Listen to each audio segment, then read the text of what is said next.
in listen-only mode.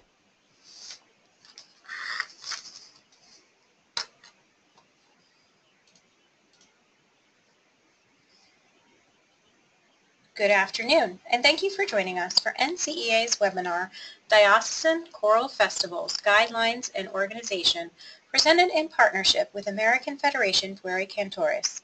I am Andrea Kopp, Manager of Educational Resources for NCEA, and I'm happy to host this webinar for you today. Before we begin, please know that all your microphone connections have been muted. If you have questions during today's presentation, please send those through the question box that appears in your GoToWebinar panel. To ask a question, use your mouse to click into the blank box area. Type your question using your keyboard and then click Send. The webinar presentation will last about an hour. You can post your questions at any time throughout the presentation to be added to the queue. Immediately following the webinar, you'll be prompted to complete a brief survey about your webinar experience.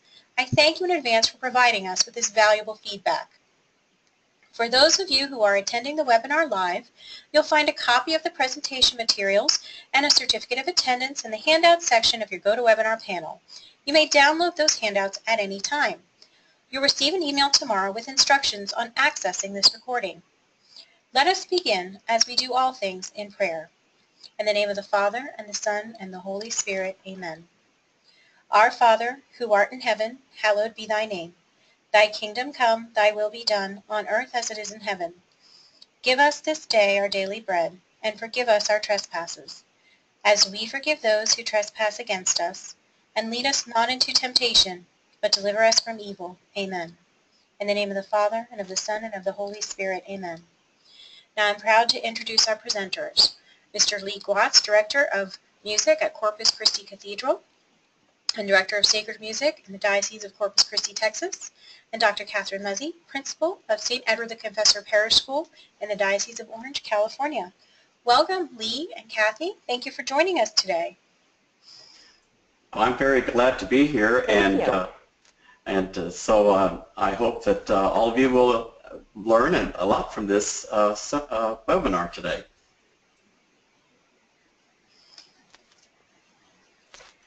Well, good afternoon, everyone. As Andrea said, my name is Dr. Kathy Muzzy, and I'm the principal of a parish school in the Diocese of Orange. We are a school that loves our music ministry, and we actually host our Diocesan Choral Festival in the spring and an Advent Festival in December. So I will start out our presentation with just an overview of why host an elementary or high school music festival, basic planning elements of a festival, types of festivals that you might consider, and then enrollment and marketing, finances, some of the technical aspects that I learned the hard way when we hosted our first festival that are very important, how to give feedback to choirs, and then Lee will take over from there with some more detailed information about Repertoire and some of the other festivals that are available throughout our country and within our church. So I'll start out with the big question, why host a festival? Well, here in the Diocese of Orange, our music ministers, our principals love the opportunity to get together, and we have found over the past, I don't even know how long we've done it, our school has hosted the Spring Festival now for about 6 years, but we found that it's a great opportunity for our music directors and our choral teachers as well as our principals to come together and share ideas.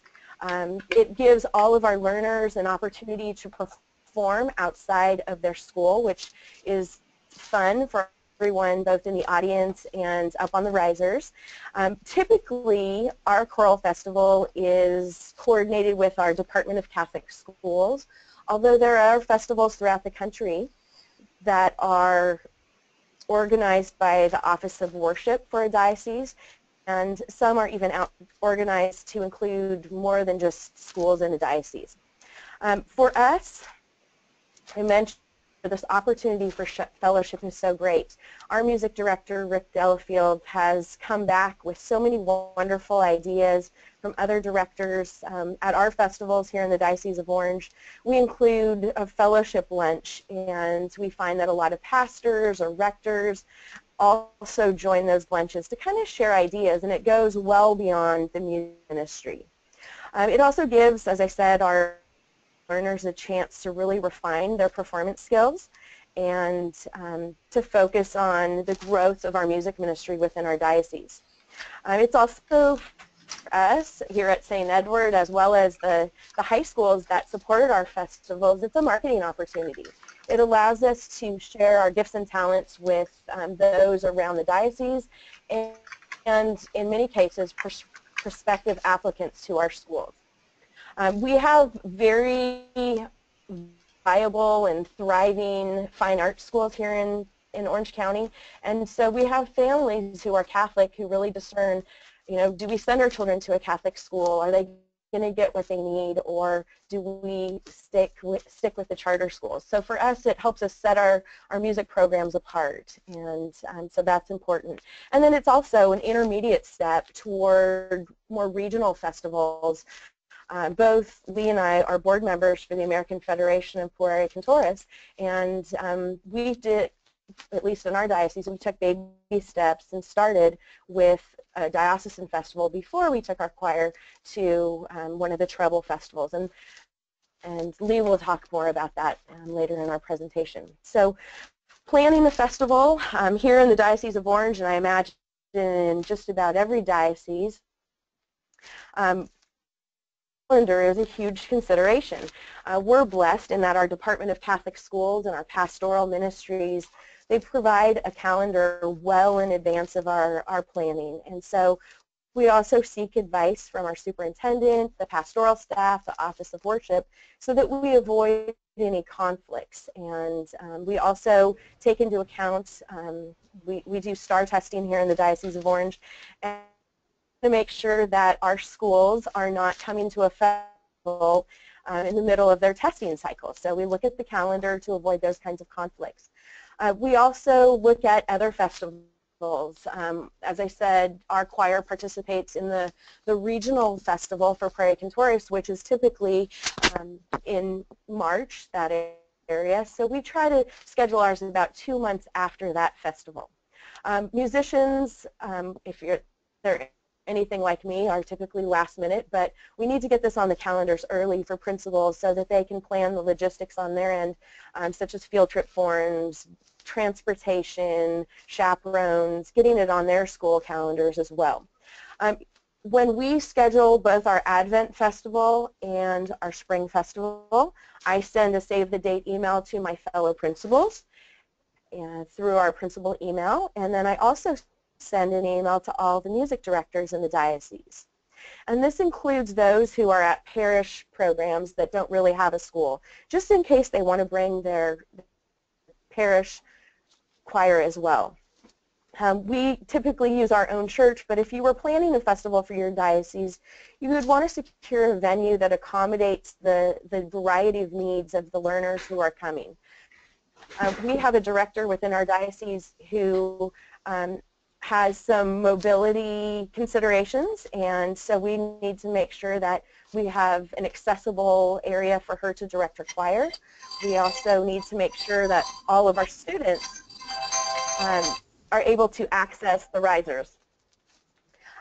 We have restroom considerations when you bring together a huge crowd like that, and also we try to keep our costs very low. So we usually use a church that will accommodate a large crowd, where we're not going to have to pay any kind of honorarium to be using that facility. And lastly, we look for an area that is going to be able to accommodate easy access to parking for buses and accessibility to the church without taking the kids through treacherous street conditions. I realize that that's not always practical in all dioceses, but here in the Diocese of Orange, we look for a church that has a large parking lot and lots of available parking.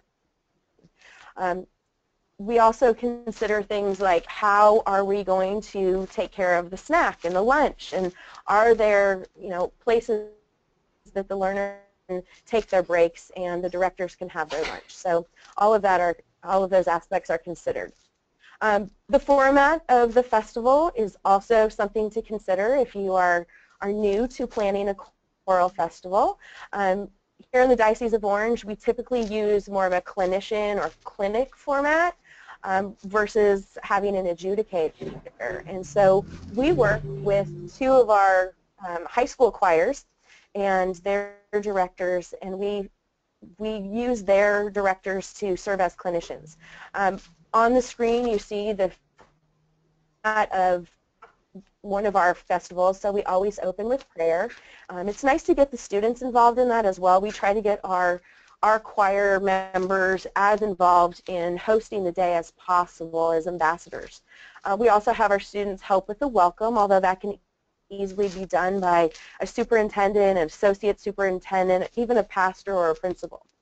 Then our clinician typically will do an all-group warm-up.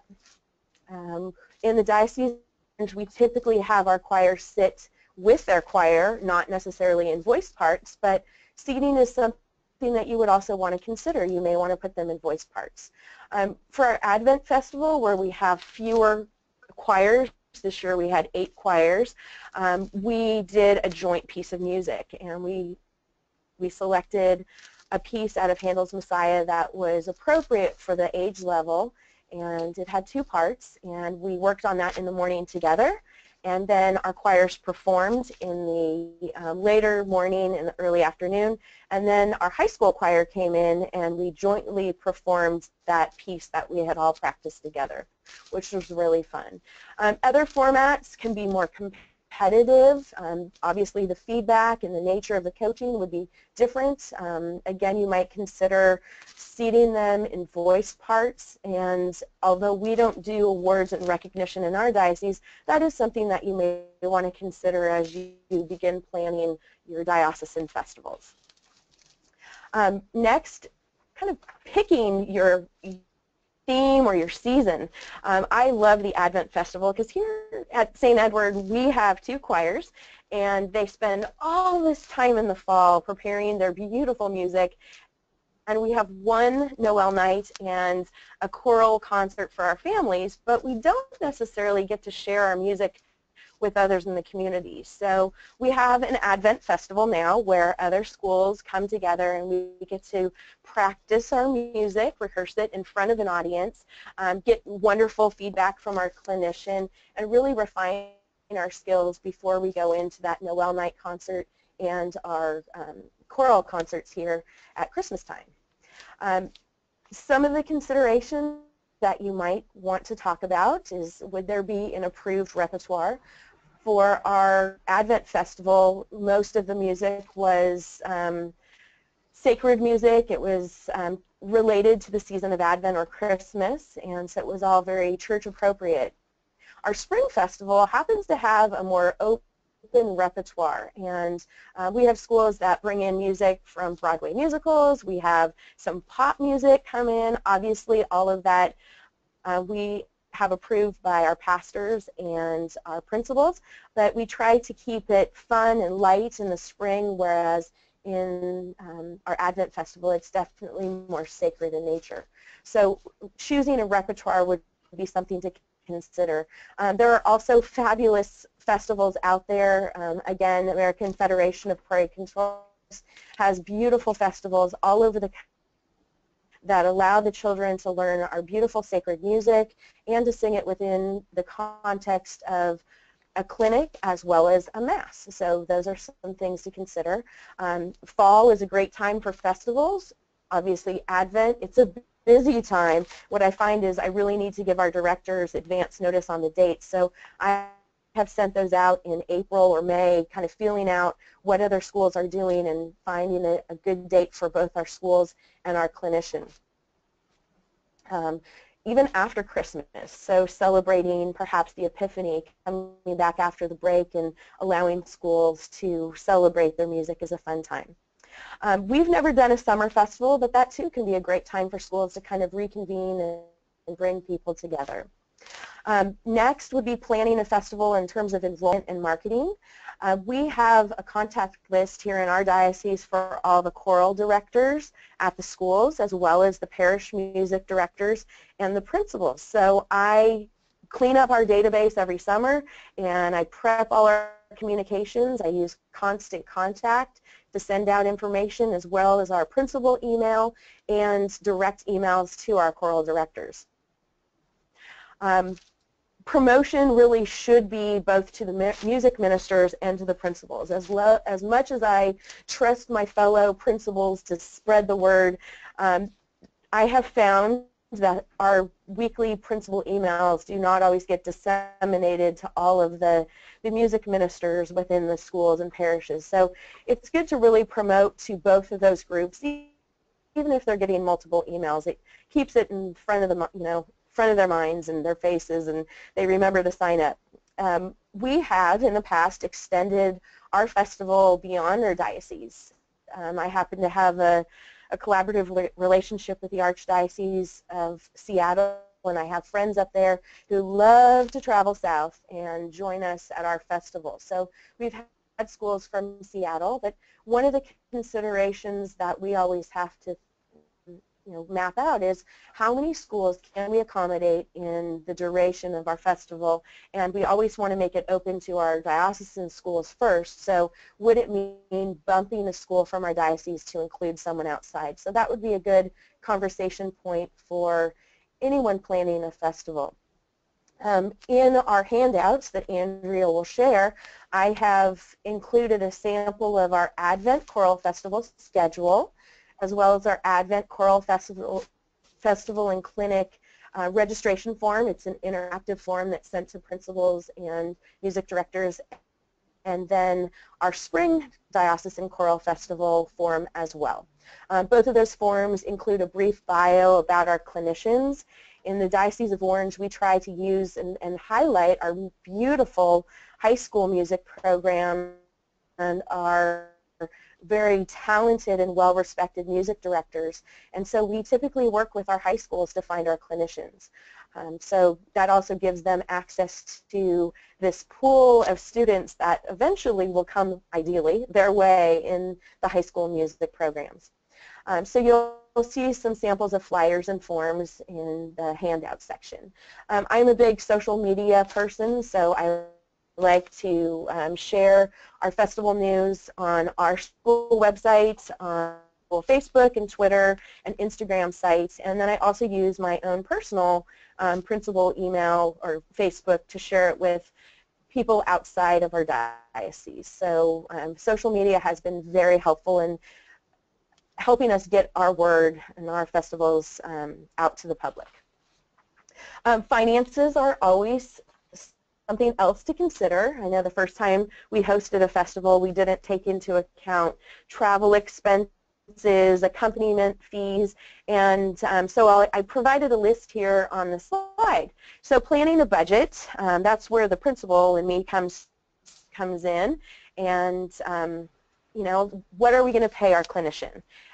We typically pay them $350 to $400 for a day, and we pay for their sub fees. We also pay for any travel-related expenses if we do bring someone in from outside. Any accompanist that we need to bring in, we try to have one accompanist there to help all the schools. We find that some schools prefer to have their own, so they'll bring their own accompanist in, or in some cases their choral director actually accompanies the choir. You have to consider if there are any venue-related costs, if the church wants an honorarium, or if you're using a different venue, if there's anything that you need to pay for. Our costs here at St. Edward are free. Our pastor is a musician, and he loves that we share the gift of music with all of our schools, so we are blessed. There is also the consideration of security and supervision anytime you bring a large number of students together. I usually hire a few substitute instructional assistants to kind of help us with logistics, in addition to our volunteer parents who help on our committee. Coordination considerations would be, how do you get choirs to their seats, up to the risers? What are you doing in between the time when you're transitioning one choir to the next? When have a clinician, a lot of times they'll be doing vocal warm-ups or doing some kind of exercise with the other choirs while we are working in the background to get choirs up and out and on and so forth. Also the restrooms, are they accessible? Are they convenient? Do you need monitors to make sure that the children are safe? And then refresh. So in our diocese, and you'll see in our flyers, we typically pay for all of the snacks, and that comes out of our enrollment fees, and then our students all bring their own lunches. But providing an area for them to have lunch as well as to discard their trash was something we learned the hard way our first year. So make sure that you plan out all of those logistics as well, and plan for those costs. We don't typically do awards or have any kind of recognition, but that would also be a consideration. Funding sources, our events are always fee-based, so we back into our budget. We see what we need to make it a successful event, and then we base our fees on that amount. We do have scholarship available for schools that where the registration fee is cost prohibitive, and that's usually a benefactor who loves music and wants to see as many children participate as possible. We've applied for grants and letters to get gifts for underwriting. We also do underwriting within our diocese, and then we also consider this part of our admissions and marketing campaign. So we use some of our marketing funds to also underwrite the cost of the event here at St. Edward. Lastly, we always invite, and it's not, it's totally optional, it's not something required, but we do that choirs donate something towards the day. So maybe it's water bottles for the choir students, maybe it's a portion of the director's luncheon, something like that, or decorations. The technical aspects of the day. So again, the schedule, we think about how many choirs can we peacefully accommodate, and in terms of our venue size, what can we accommodate. We back into our schedule number of schools based on our schedule.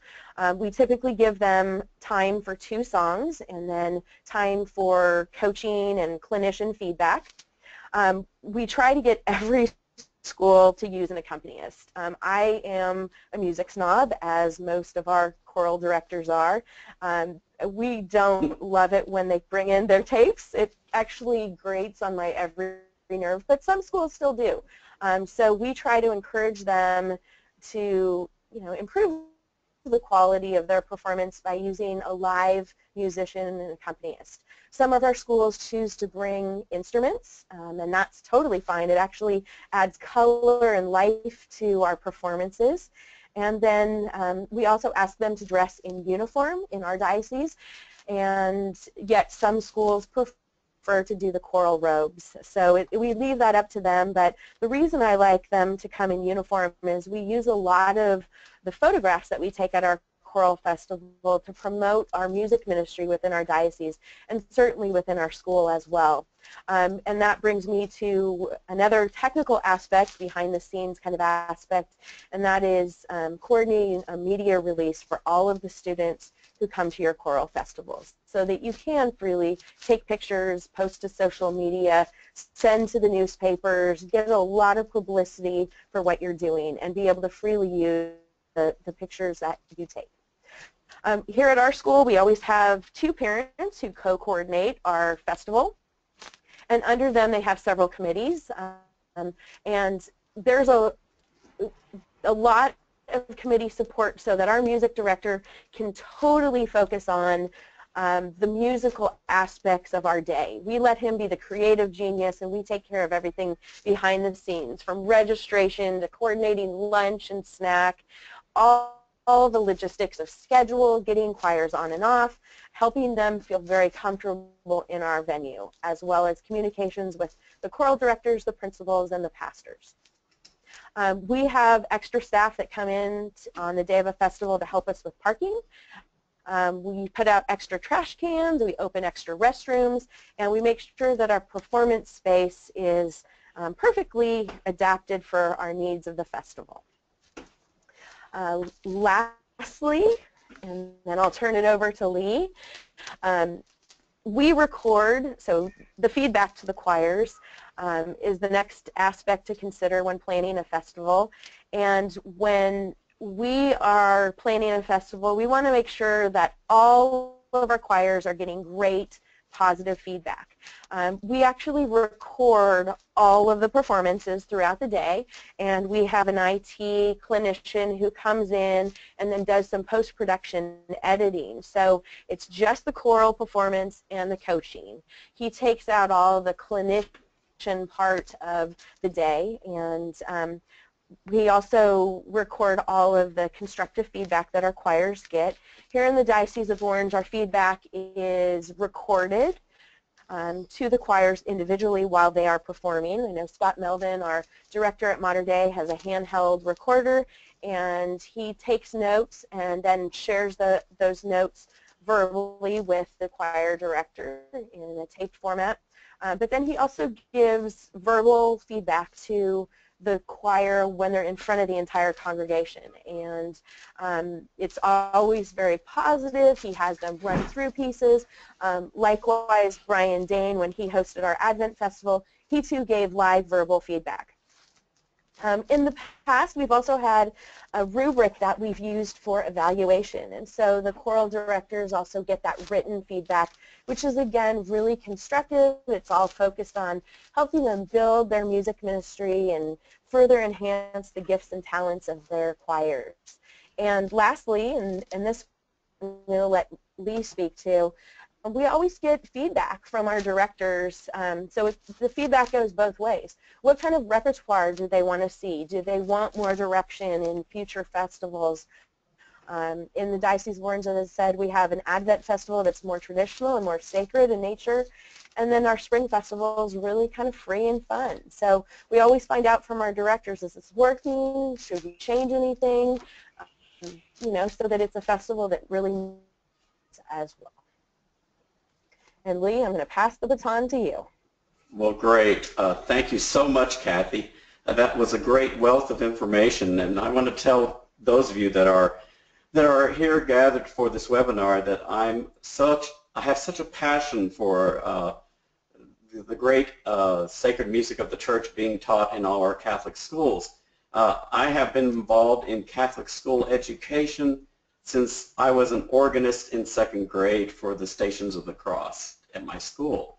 And I want you to know that you all have a great opportunity to teach the great treasures of the Church in your schools, because we don't have the hindrance of you can't do this or that in public schools where you're not allowed to sing about God or religion. We have the blessing that we can do all styles of music, including that of our faith.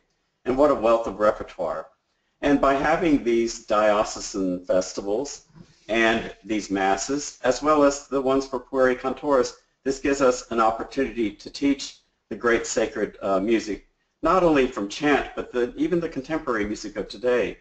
So I was really kind of struck that many of you have not been able to participate in some of our festivals, but I do want you to know that our American Federation of Pueri Cantores is part of an international organization that is based in the Vatican. So we have an official organization that is very much supported by the Holy Father and the Holy See. It was particularly revitalized during St. John Paul II's tenure. He wanted this to start up again, to have the International Federation have Pueri Cantores organizations in every diocese throughout the world, and that is happening. We are doing the best we can.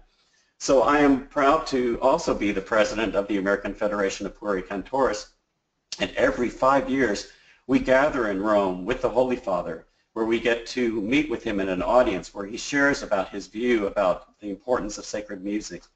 And like, for example, Pope Francis said to all of us that he loves music and that he loves to sing, but it was his parents who said that you sound like a donkey when you sing, and so he stopped singing.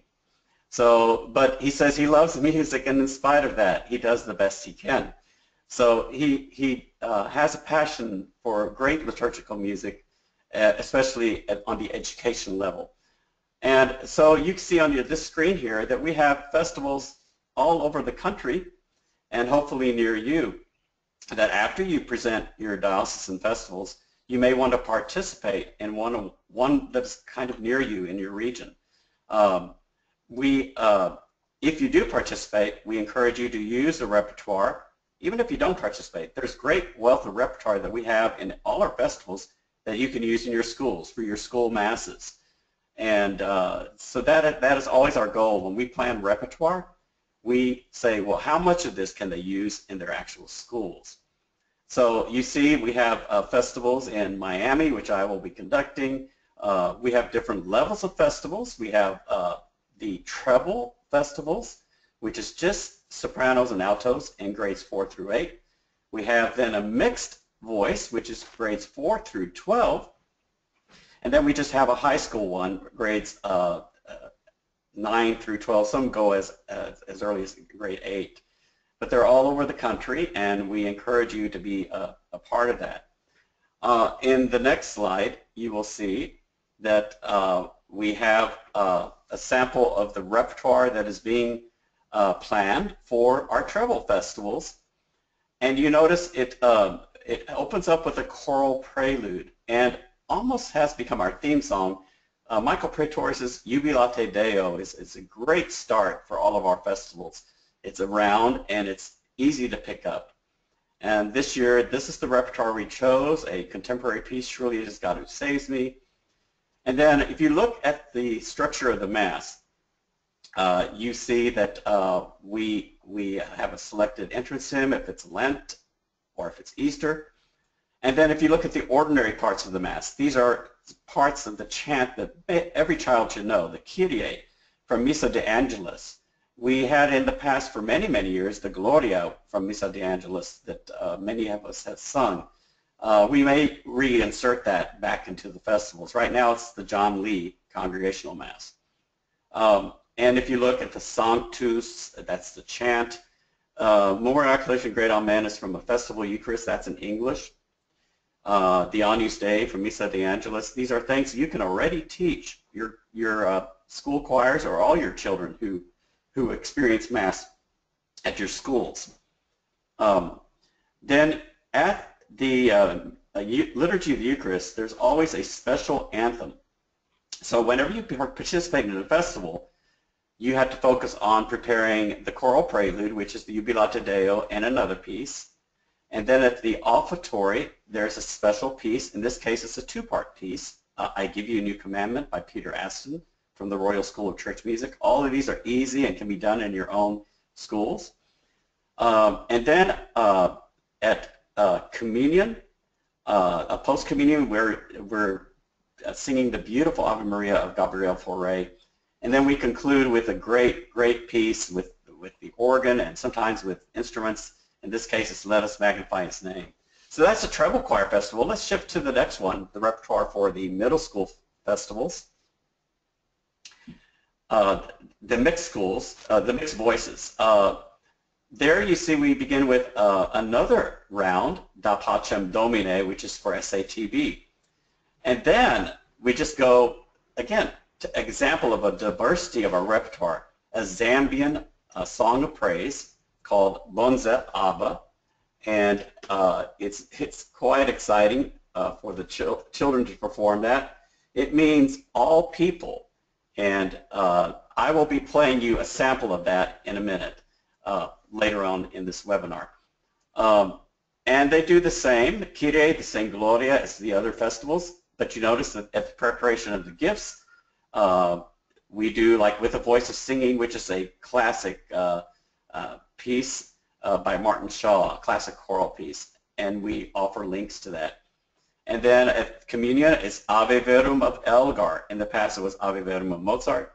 And then at the end, Lift Up Your Heads. Then we shift to the high school festivals are different in format. It's not part of the Mass in the next page. It's actually a clinic. We teach the high school choirs two pieces. very much like how you do your diocesan festivals, where you would have two pieces chosen at the beginning and one at the end, and all the choirs will sing these two anthems together. In this case, it's with the voices singing and the Kyrie from Missa Secunda. And these, what happens is at the high school festivals, the clinician works with your choir on two pieces of your choice, sometimes three pieces. So we clinic your choir with whatever they have prepared. So we go on now to the next page. And just to tell you about the experience of the festival, you see a picture of a festival that was done in the Cathedral of Savannah, where we had over 800 youth singers from all over the dioceses of Georgia. When we all gather together, usually it's in a beautiful cathedral or a very large space in the diocese. This enables all choirs to experience a great choral sound together. The choral clinicians like myself and others, Paul French, work with them so that they can achieve the great hallmarks of sound from tone to text. As soon as they get there, you would think, well, we'll keep the choirs together. Well, we actually don't. We actually mix them up according to their section, whether they're soprano, alto, tenor, bass, or in height, and then we position them to become a new choir. Obviously, height's very important so that they can see the conductor who is in the sanctuary. Again, we sing all the music from chant to contemporary, and usually in these spaces it's very resounding, so it becomes a very positive sound experience. And most choirs who have participated in these festivals go away with the feeling that they have created a choir of angels ensemble, offering what we would call a foretaste of the experience of heaven. I heard that quote from Pope John Paul II when I had the opportunity to conduct the World Youth Day event in Denver. The Holy Father came to us before Mass, and he looks at the choir and says, "You have a very important role during today's liturgy. You represent the choirs of angels, and these choirs of angels, you offer a foretaste of what heaven will be like." So we as school teachers need to enable our children to sing the best they can so that we can all experience the beauty and joys of heaven and not the horrible things of, well, could I say hell? Anyway, the next slide. By the way, we do have a handout of all the festivals, 2017 festival. That's one of the first handouts, and the last handouts has the sample of repertoire. You can go to the website for Pueri Cantores, which is pcchoirs.org, pcchoirs.org. Here is a little bit of a snippet of the huge Chicago Schools Festival with comments from Cardinal George. Cardinal George was our first moderator assigned. We have a bishop or cardinal assigned to be head of the American Federation of Pueri Cantores, and the late Cardinal George was our first person in charge of the American Federation. He himself was a member of the boy choir, and he was our champion. Let's listen to a little bit of this choir of 1,000 voices. Well, as well as a world traveler, you're also an appreciator of fine music. And I know you recently had the privilege of celebrating Mass at Holy Name Cathedral, along with the Pueri Cantores, a choir of 1,000 voices. It was a spectacular gathering of Catholic school students from the Archdiocese of Chicago, as well as the Diocese of Rockford and Joliet. Our radio and TV office was on hand to document the historic event. Simply, it's the Latin words for children, singers, so they use Pueri Cantores, and it means simply the children's singers of the church. And great group, been around since the 40s, after the war, and Second World War, and singing God's peace and God's praise, so we hope the children are instruments of that peace.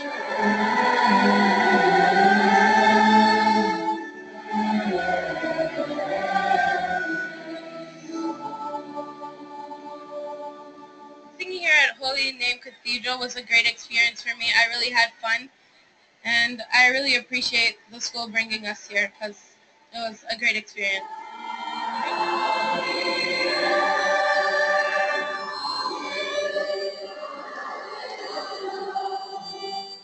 we gather young singers from grades 4 through high school, senior in high school, to come together to sing the Lord's Praise in using great sacred music, Gregorian chant, sacred motets, polyphony, in a way to say that there is power, there's catechesis, there is great potential for the church by singing this music that they usually don't sing in their own churches.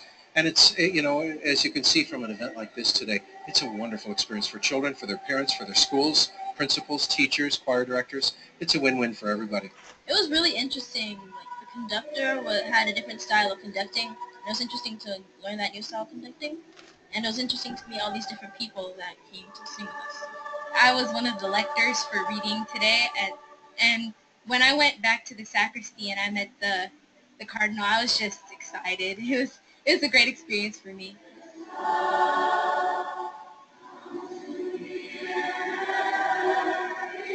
So you get an idea of what the festival would be like. And this is a sample of when Chicago brings all the schools together. And there's other dioceses that do that for a Pueri Cantores festival. They bring all the Catholic schools together, and this is during the week, during the day. Some time it during Catholic Schools Week. And this is a chance for them to go to their cathedral or their basilica and to meet their bishop or their cardinal. And you can see it was a joyful, wonderful experience. Here's a sample of a festival I conducted last year in 2016 in Winter Park. This is the sample Jubilate Deo round for a treble festival. Let's take a listen.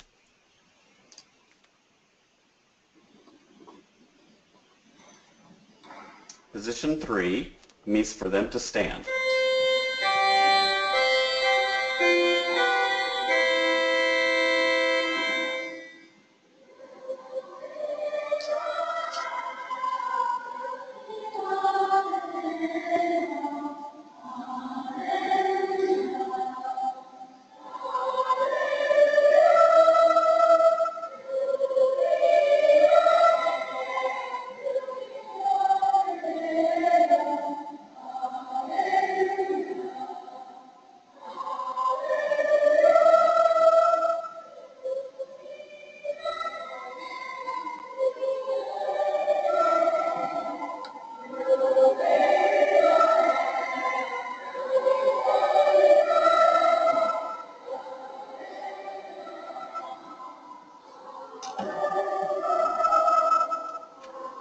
Okay, you get an idea of that. You notice that the children have beautiful angelic sounds, and when we do clinicking work with them, we teach them how to use their head voice well during these festivals. Because a lot of our children have the temptation to sing in their chest voice if that's all we teach. So these festivals allow them to experience great head voice with the larger group. Let's now take a listen to, or take a look at some of the pictures of festivals that happen all over the USA. It tells you the impact Pueri Cantores is having. Let's take a look.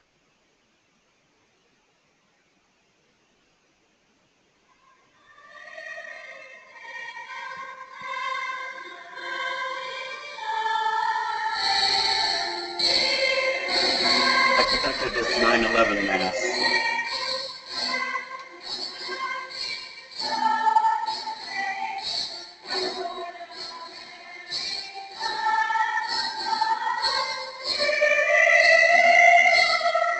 Lots of school choirs.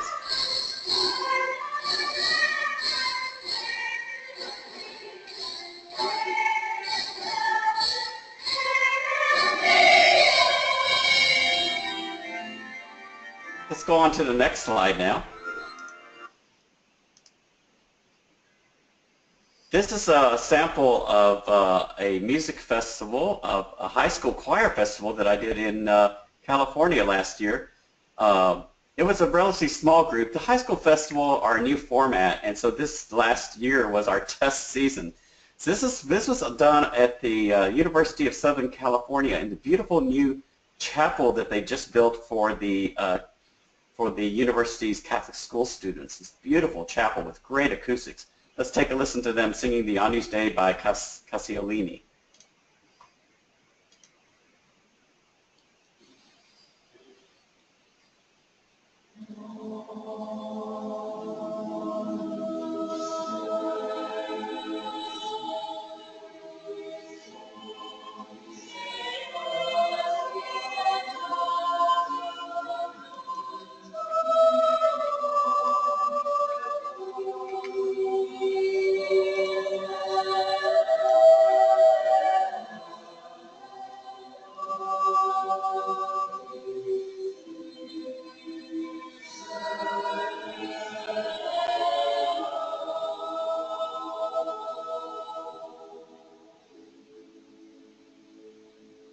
Okay, that much. It gives you an idea of a polyphonic piece that high school choirs can do.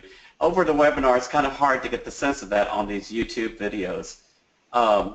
Here is something we do also with Pueri Cantores. We have national festivals, and our next national one will be in Chicago during July 4th week in the Cathedral in Chicago in 2018.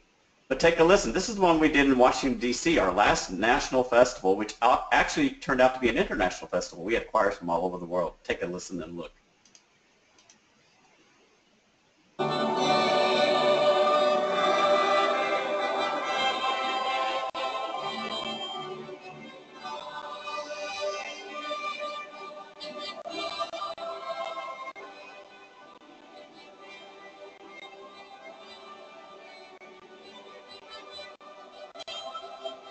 This is done at the National Shrine in Washington, D.C. It was a stunning festival. Let's go on to something else because I want to give you all time for questions. The next slide shows you a sample of the Texas festival we had in Texas. This is a sample of Bonza Abba as sung by the Texas Festival choirs with choirs from all over Texas.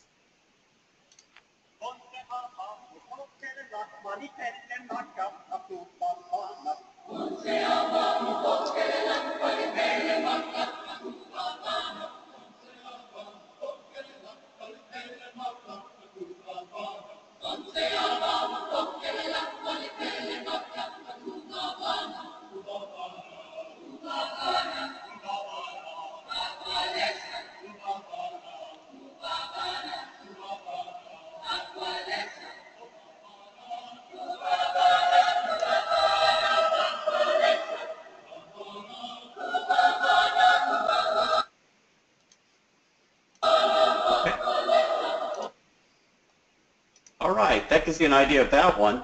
And here's one of our pieces that would be great if you would have a diocesan festival. It's called Jesus Here Present. It's part of our choir series, Pueri Cantores Choral Series, which is all published by World Library Publications. World Library is publisher of all Pueri Cantores pieces. And this is something that I had arranged that is also great for if you had First Communion processions of all the First Communicants. This is a great medieval piece. Take a listen. This is also done at the festival in Texas.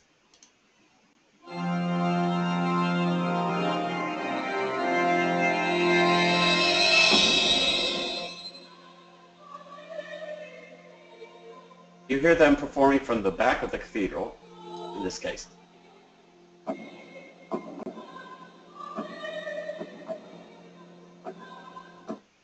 The choirs are processing in from the back, so it sounds kind of quiet.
Okay, that gives you an example of that wonderful piece. That's all the children need to learn is that one section, and it repeats 3 times, and it ends with a very exciting ending. It's pretty stunning and pretty thrilling.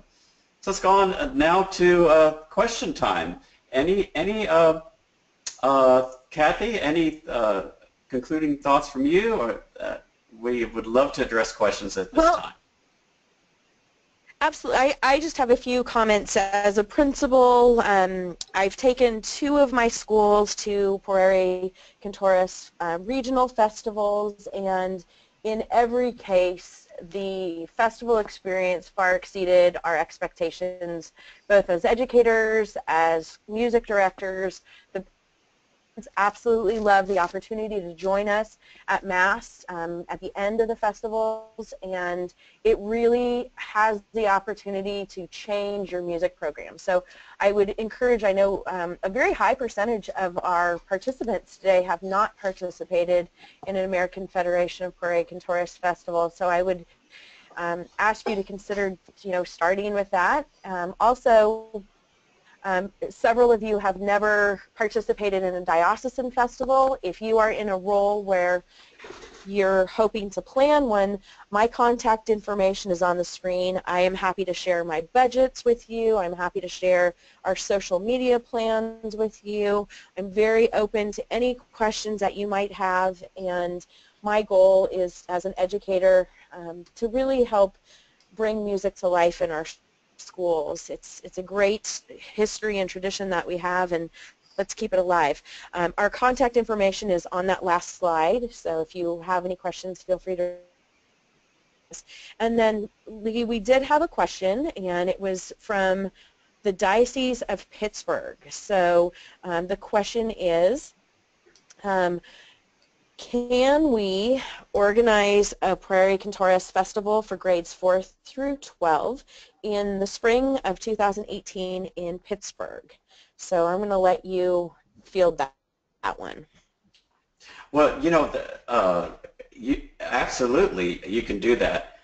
Where we need support of is, if we prefer it being in the Cathedral, which is the seat of the bishop, and so the musicians at the Cathedral need to support the idea of that, or you could go to your office of worship to help encourage that.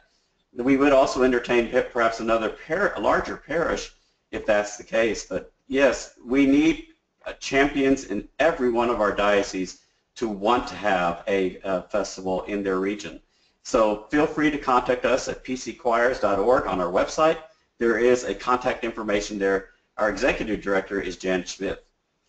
There also was a question now of how to separate sopranos and altos. And what I do is I check their ranges, and usually grades 4 through 6 to 7, 3 to 6 have the same range. I put those who are able to sing in harmony on part 2.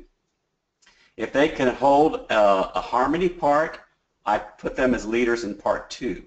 Everyone can sing the melody, but if you have kids that are gifted to sing part 2, then in that case, I would put the best singers in part 2. So that is how I established that, because at that range, they all have about the same range. It's when they get into high school where they become truly soprano, altos, or tenors or basses. The next question was, how early do you send the save the date cards? I'm assuming that's for diocesan festivals, but I'll also address it with regard to the Pueri festivals. So for our Advent festivals, we typically send the save the date in April or May, as principals are finalizing their calendars for the next academic year.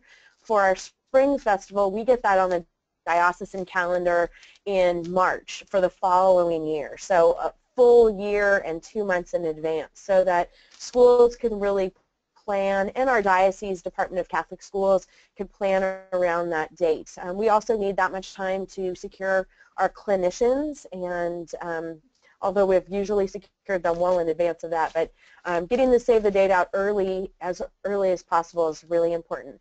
The Pueri festivals, we send those dates out. I'm going to say I had those dates by May of this year, maybe even late April.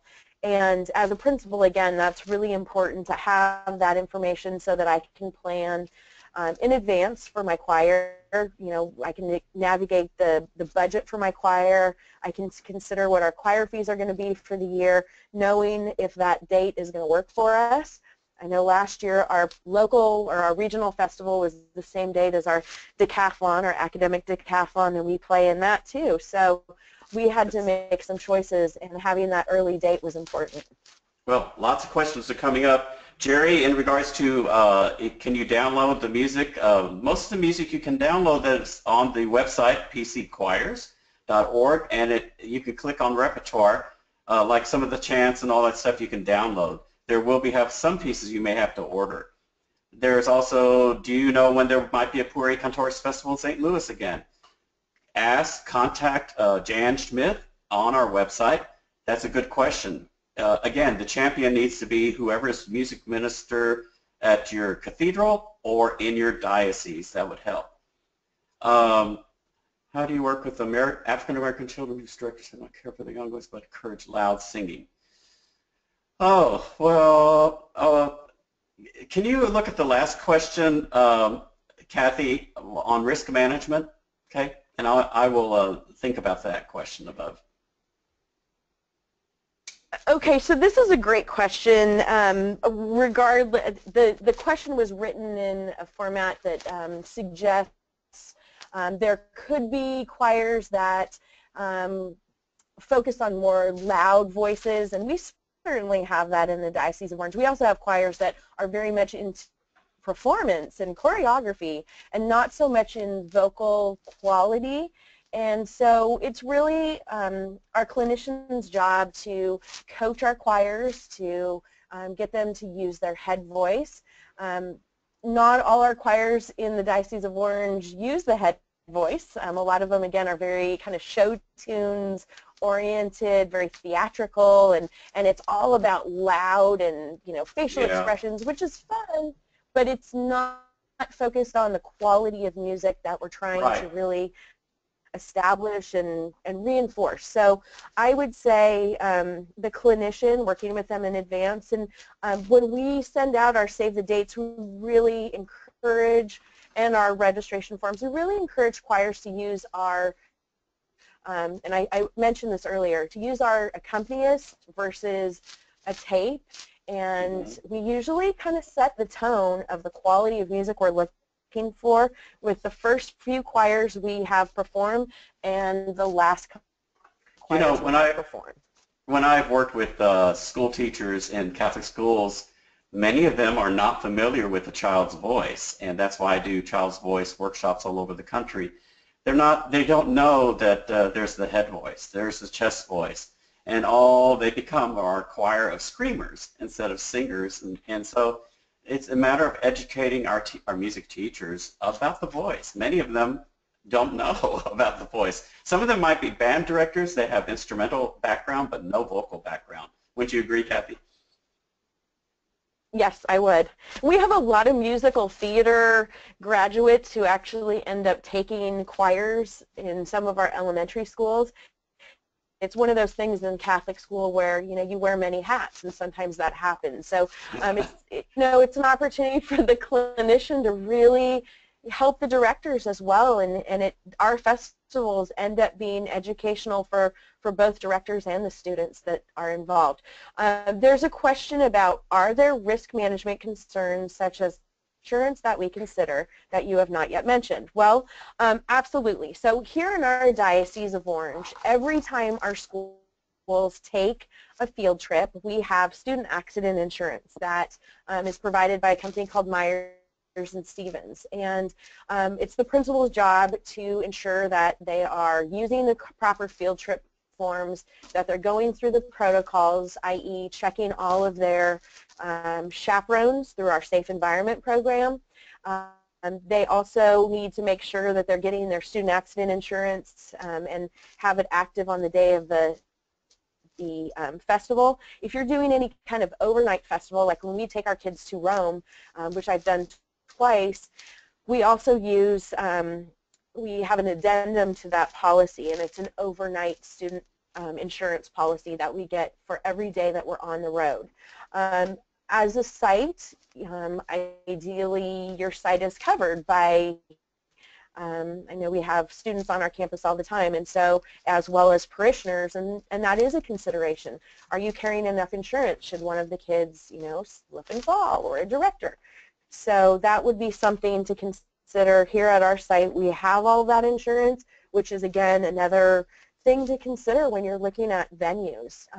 If it's a church site and you're working with Catholic students, they should be covered by the policies that you have in place. Great. I'm giving you also... how do I become a... Yeah, I'm putting a link to how do you become a member of Pueri Cantores. There's a link there onto the website that will be passed on to you. We have a lot of resources that can be provided.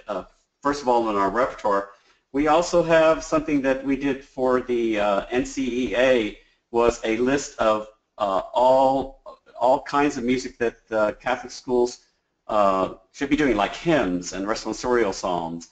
Do you recall receiving that yourself, Kathy?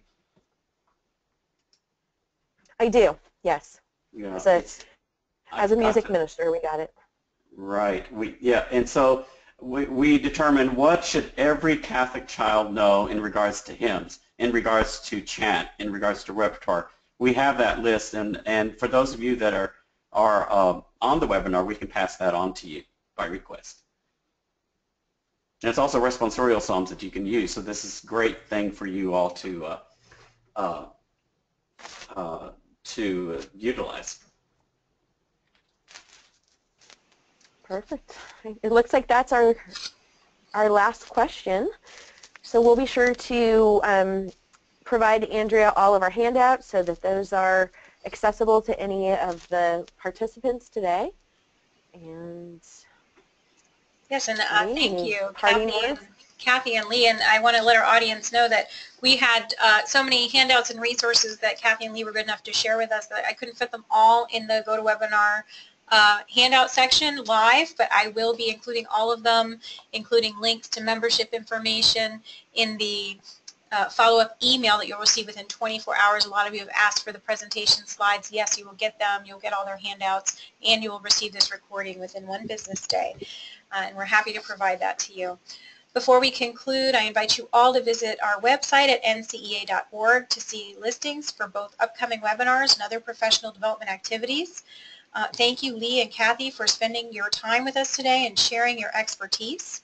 I just want to remind our audience that you will receive this recording as well as the presentation materials via email tomorrow. If you have any questions, I will also be including Lee and Kathy's contact information so you can reach out directly to them. Thank you for being such a great and active audience this evening. I thank you all and have a blessed evening.